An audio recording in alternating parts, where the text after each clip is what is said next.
Rod Drury, CEO of XERO, excited to have you here. Hey, Rob. I have just a few questions for you regarding the whole cloud computing, cloud accounting space in relation to small businesses, small medium-sized businesses, and their accounting firms they work with. So number one, Cool. Give us an update on the whole cloud computing / accounting space. What's going on? Yeah, so the reason cloud computing is so important for small business is it's a fundamental shift in the cost of getting technology to small business. So we're in the third generation of technology for small business. The first one was DOS and PCs first coming in. That was sort of the 70s, early 80s.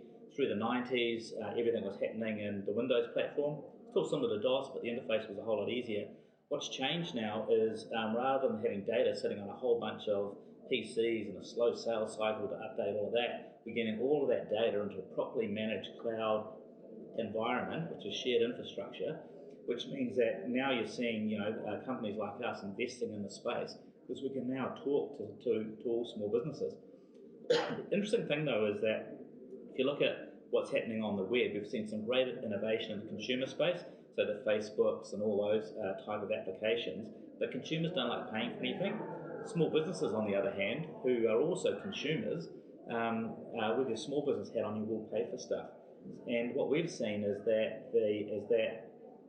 accounting for small business is the killer app. All small businesses have bank accounts, the smart ones have business advisors, and they all have a relationship with a tax man. So that pool of data really is that killer application that gets small businesses into the cloud, and then we see they start adding a whole lot of other things like CRM, time recording, all sorts of other applications. Okay, so right now you're in the cloud accounting space. Out of all the businesses in the marketplaces that you operate in, what percentage approximately have an internet-based accounting system, either XERO or other ones that may be competitors to yours? So the sort of numbers we see, everything's moving so quickly. So we got 50,000 customers over our first 5 years and the second 50,000 in the last 10 months. So in this space, where accounting's different to other web applications is it's a massive investment. It's a non-trivial application. It requires tens of millions of dollars and what we've proven 5 to 6 years to actually build. So what we're seeing is we're in the very early stages of it. While we've been sort of building the bridge, and trying to run across it at the same time, we've been building up this client base, but we've also been building this huge platform. So I think we're kind of at the end of the beginning of cloud computing. We're now starting to see new vendors that have entered the scene who have done that $30 to $40 million, that 5-year investment in building the core engine. So now you can say that traditional accounting features are available in the cloud and the products are generally quite good.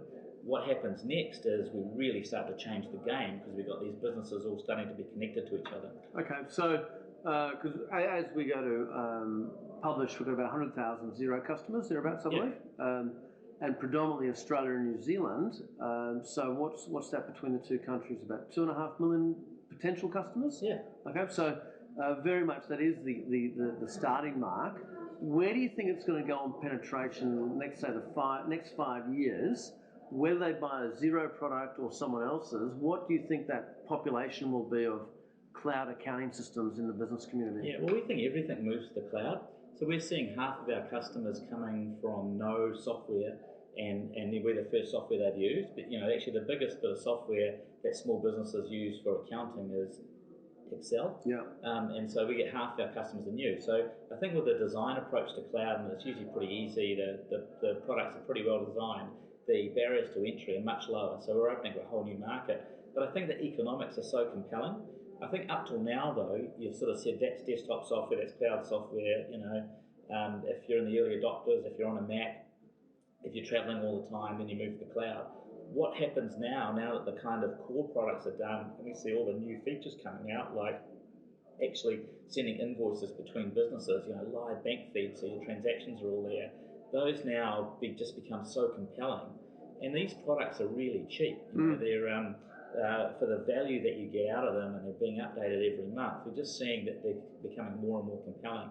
So certainly in that 5-year view, we would think the majority of businesses would do their accounting in the cloud. Okay, so that seems to be consistent with most commentators are saying and this is the way it's going, buckle up, it's going to happen. Yeah. So what does that mean, first of all, relationship between business, if next 5 to 10 years, they're all on a cloud accounting system, or the vast majority of, what does it mean with the relationship between business and accountant when it comes to the specific current 70 or 80% of their income, which is compliance-based revenue?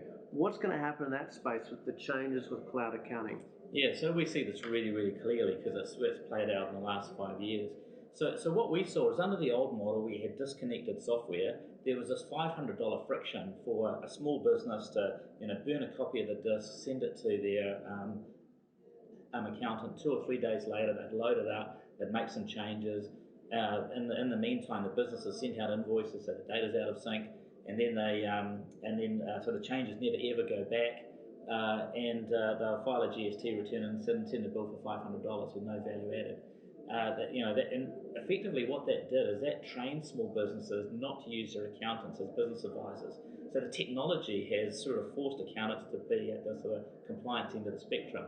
What we've seen is you get everything into the cloud where the data doesn't move. So bank feeds coming in, your general ledger, and then the small businesses logging in, the accountants logging in. That $500 friction goes. So what that means is, first of all, there's a huge productivity gain in doing compliance because there's not data being fired around. And the trick for the practices is how to capture that efficiency themselves because they're providing quite a lot of value.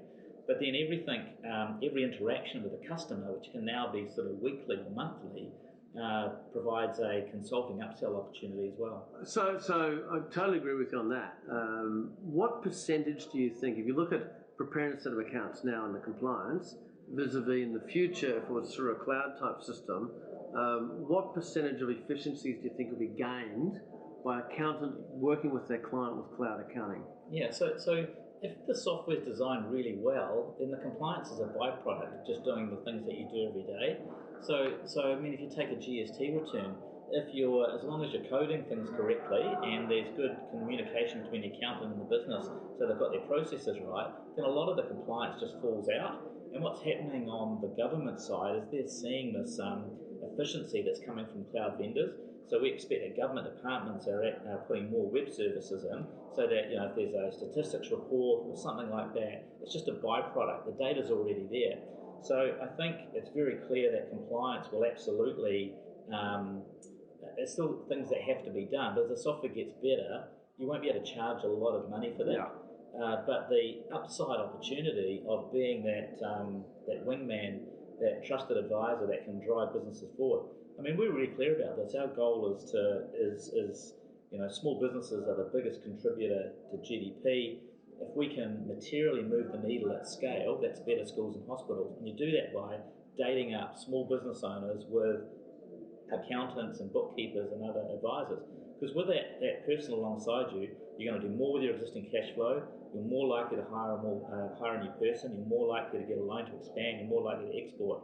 So that's the magic of cloud software. The accountant and the small business owner can really work together. The challenge is that the accountants have to actually move to monthly bundling, and they have to ask for the business. They have to do that consulting. And what we're seeing is lots of firms starting to do that. In fact, there's a whole segment of new firms just doing that, starting business to do that. And now we're kind of seeing those mid-sized organisations starting to put business development people on to have some people that crunch the numbers, but other people that are out there actually talking about business issues. So what you're saying is the next 5 years or shorter or longer, whatever it is, the standard-looking traditional accounting firm with compliance is going to radically change. It's going to radically change where they're going to have a more commoditized, if I've got this right, a more commoditized type service offering, which means they won't be able to get the margins they currently charge for that, which means they've got capacity, and if they're smart about it, they'll resell that capacity on more value-added services. Is that what you're saying? But I don't think there's any margin being lost. What's happened is there's a huge amount of efficiency, but the value is still there. So the accountant, if they're clever about it, can capture the white space. So we see that with bundling. We get so many accountants that come up and say, oh, look, I used to have this customer and we'd charge them $1,500 for their final accounts. We'd put the invoice in with their reports and send it to them. They wouldn't even negotiate payment of the fee until the shoebox arrives 8 months later for the next year. Two, let's actually put them on a $299 a month plan where you get your GST reports done, you get a monthly management report, 2 hours of tax advice, and your final accounts. And then they're charging $299 a month. So much better cash flow, and the client's actually happy because they feel like they actually have a person alongside them. If you talk to small business owners about accountants, they tell us they actually want their accountant to help them drive the business forward. Yeah. They will spend money to make money. So what this gives is the real capacity for the accountant to do that. Yeah. Gives them efficiency gains and capacity to really help their clients. And if they're smart about that, they would sell that new capacity on value-based fees and pick up another margin again. Yeah, so and again, that's consistent with the end of the beginning. The first row of benefits are capturing the efficiency because the tools are still starting to get good, and then moving that into a monthly relationship. And then the next thing is to say, actually, we're going to have some targets. We're going to take this base of customers and we're going to grow their fees by providing value to them. And it was interesting at our Melbourne XERO conference last year, 120 accountants, this year 400. And then our gold partner lunch, so these are the accountants at the very pointy end who have lots of XERO customers. We had a 2-hour lunch. 60% of that time was talking about the applications that connect to XERO. So they're starting to see now the next wave is, okay, we've got the general ledger sorted, that's just our commodity now, we have this monthly relationship working, how do I add more value? Well, now there's all these sort of neat bits of software, whether it be stock management or some complex business processes that you already have the confidence they connect to XERO, and they can drive a whole lot of process efficiency through their clients. So it just blew us away. We have accountants in their mid-50s and older excited about applications. It's pretty neat. Pretty cool. So let's say an accounting firm watching this video doesn't have any XERO customers, doesn't have any customers or clients on cloud accounting at all. The waves of change are coming. It's like a tidal wave, and they can choose to get in the way or surf it. What do you think they should do? Because this, what you're talking about, is all about the accountants remaining relevant, adding more value to their clients, which is just beautiful. What should an accounting firm do? So one of the easy things to do is jump onto our website, look at your region, and seeing who else is in your region. You'll find the top partners have started to bundle services. I think that's the first thing to do, and really think about that. And actually, it's a change management process of getting your staff thinking in a way that we're going to get to these monthly bundles, and we're actually going to ask for the deals. And that's a nice little coaching thing, and there's a huge amount of satisfaction when they move it. And then I think the culture starts to change around trying to create value. But the other thing is you have such an opportunity now. Like we just had a blog up in the last week about one of our accounting partners that just did a few weeks travelling through Europe. So they were using cloud technology to get some personal freedom. So you're starting to experiment with those things. Take a holiday, but take your iPad with you and seeing if you can keep going, because that's the benefit. There's not just you will make your practice better. I think that's been shown without doubt. But actually, you capture a whole lot of lifestyle around as well. Thinking about everyone's sort of short of staff, but you've got these great mums returning to the workforce who, probably would love to work between 10 and 2, and then they'll put the kids to bed and they'll log in after tea while the kids are asleep, which is when business owners are actually doing the books because they're busy during the day actually working. So we're seeing these massive kind of social changes that are happening as well, and it can only be good. So is this going to happen in the accounting firm's client base, whether they promote it or not? Well, it's so compelling for small businesses. They are doing it. Yeah. And doing accounting software is really hard. Everyone's got something else that they'd rather do than change their accounting software. Yet we're seeing this massive growth in numbers. So what's happening is businesses talk to each other all the time about what they use, and the difference of having an online bank rec about your advisor being on at the same time is so fundamentally different from having the software locked up on the PC in the factory that people talk. So I think if you're not with it, there'll be an accountant in your region that is already switched on and is just grabbing customers. Yeah. It's with 100,000 customers, it's beyond proof that it's working. And what an exciting opportunity. The industry is changing, and the benefits in terms of more profit, more time at the beach, all of those come to the cloud. Pretty compelling. Yeah. Rod, thank you so much. Thanks, Rob. Looking forward to the next 100, 200, 300, 400,000 customers. As am I. I'm sure you are, and I'm sure your shareholders as well. All the best. Thank you.